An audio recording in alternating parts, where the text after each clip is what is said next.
It is now very clear that Kimani Ichung'wah is leading many members of parliament from within the Mountain Kenya region to oust Rigathi Gachagua.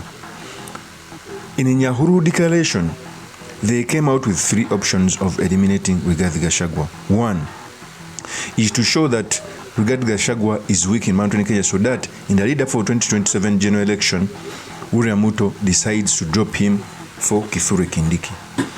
2, if Ruto does not do so, they may try to assassinate him, so that it is a must for him to be replaced. 3, even an impeachment motion is still as an option.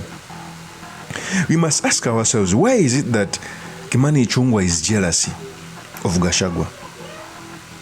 Why is he coming out to speak poison against Rigathi Gachagua, yet they come from the same area?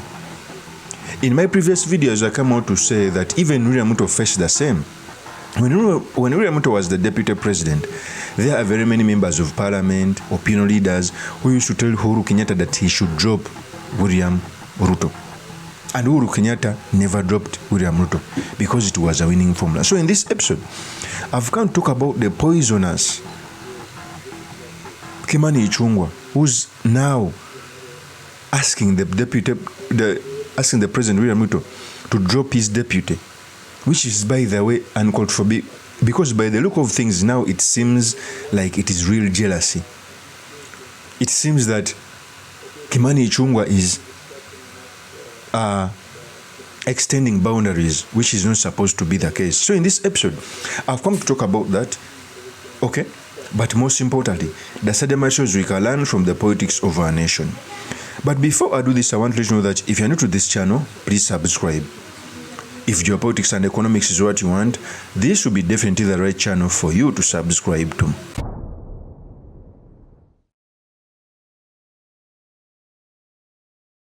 We all know that the president was in Nyeri and the deputy president never attended. Kimani Ichung'wah came out and called Rigathi Gachagua a snake. And if someone calls a snake, it means 2 things. Snakes are killed. Okay? He spoke figuratively that Ruto should drop the snake, but he didn't mean that.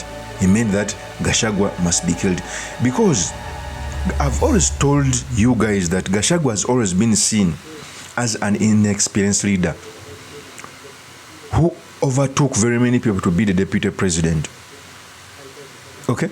If you all remember, in the lead-up for 2022 general election, 99% of MPs voted for Kindiki to be the deputy president. From Moses Kuria, I think Moses Kuria supported the then Attorney General, okay? Kihinjuri and others supported Kithure Kindiki to be the kingpin of the mountain, okay? And because William Ruto is wise, he picked Rigathi Gachagua. Do you know why?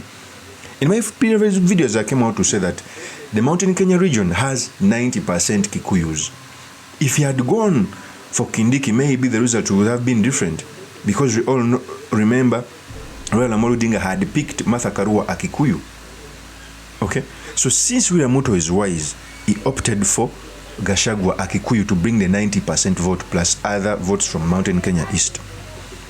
So these people were never happy. They would thought that their place was taken. Gachagua was a one-time member of parliament. Okay? So they felt jealous. Even up to now, they are still carrying heavy hearts like Kimani Ichung'wah. What is the problem with Kimani Ichung'wah?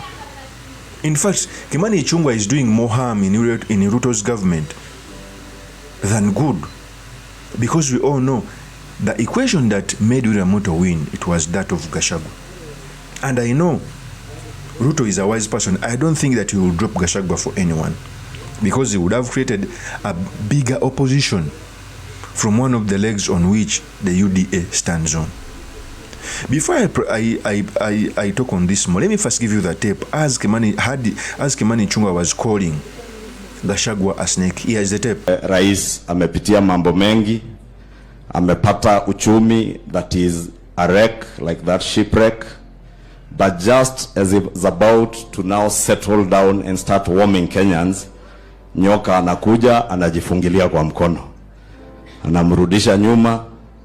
Rais, unajua wewe umeitwa majina mengi, sitaki nirudie yengine hapa isisemekane ni mimi nimekubatiza, lakini kutoka Zakayo umeitwa na ukakubali in order to get us to the show safely.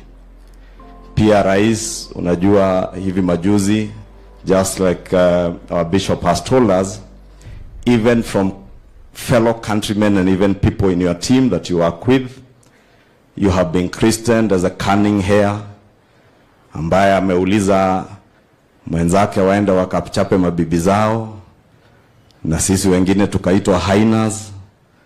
Unajua wengine tumeitwa barking dogs and you are the dog owner. But I want to tell you, Excellency, take heart. Haya mambo yote, yale majina yote utaitwa, yale matusi yote utatukanwa, just get this country to the shore safely.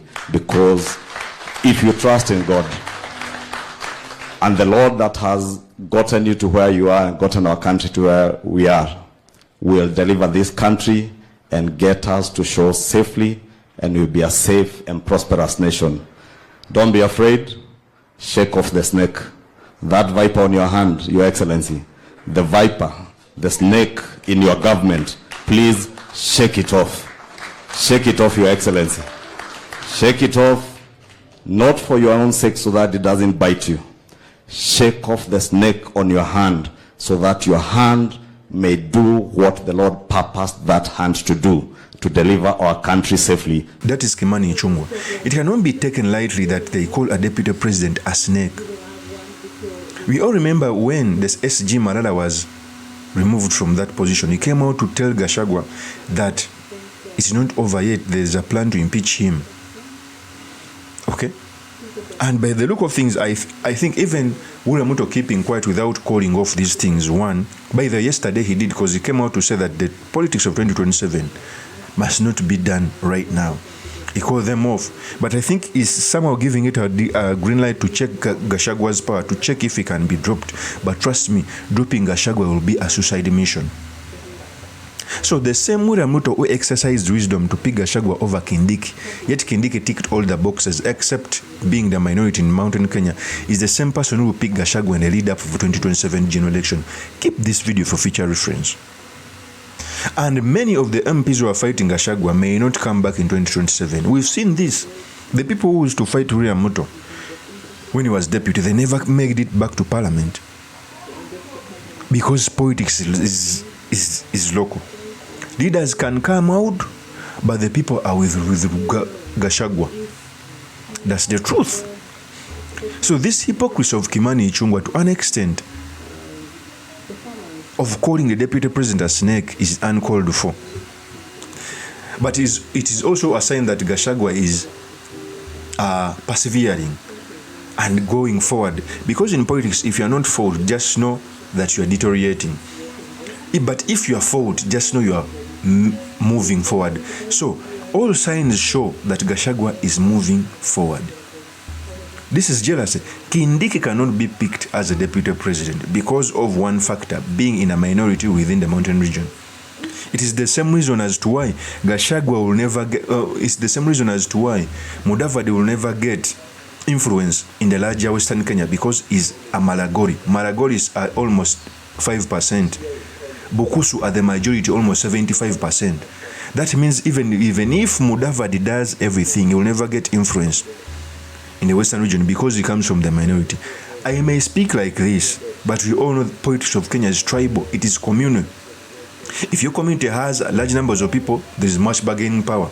That's even the reason as to why Ruto never picked Mudavadi, because of coming from the minority of the Western region. Okay? So for me, I think Kimani Ichung'wah is turning out to be something else. It's jealousy. To an extent that an option of killing the deputy president was put on table because snakes are killed. He spoke figuratively that he should shed off the snake, but you cannot shed off the snake in your house and you don't kill it. Okay? And they don't know that William Ruto is a wise person. I keep on telling people that among the presidents who have ever ruled Kenya, one of the wisest is Ruto. I think in the first place I can pick Moi because Moi ruled Kenya for more than 27 years. The second is William Ruto because he has a combination of Moi and his intellectual capacity. He cannot drop Gachagua. Keep this video for future reference because, and by the drop Gachagua for Kindiki, it will be suicidal because Kindiki comes from the minority. Okay? So it is a scheme. By the way, these people are pushing a scheme in case, in an unlikely event, Ruto picks Kindiki. It means that the mountain Kenya will have a vacuum because Kindiki cannot take over the larger mountain Kenya where he is the minority. So even when in the lead up for 2022 generation, the Kamweno group entailed Martha Karua, Kinjuri, Moses Kuria, Kabogo, Mwangi Waria, they are all Kikuyus. They wanted to be kingpins of the mountain Kenya. There was no Meru, okay? There was no Tharakanithi. So it means the politics of mountain Kenya is driven by Kikuyus. So they want, in the most likely events, that Ruto picks Kindiki so that there is a vacuum in 2032 so that a Kikuyu can become president. Because if he keeps Gachagua, okay, automatically Gachagua is a kingpin. But that will be a suicidal mission, which I think Ruto cannot take. Of course, that's my opinion. Do me your comments by commenting about this. Thank you very much for listening in. If this is your first time on this YouTube channel, I implore you to subscribe, like, and comment so that I can be motivated to do more of such videos. I'll see you on another one. Peace.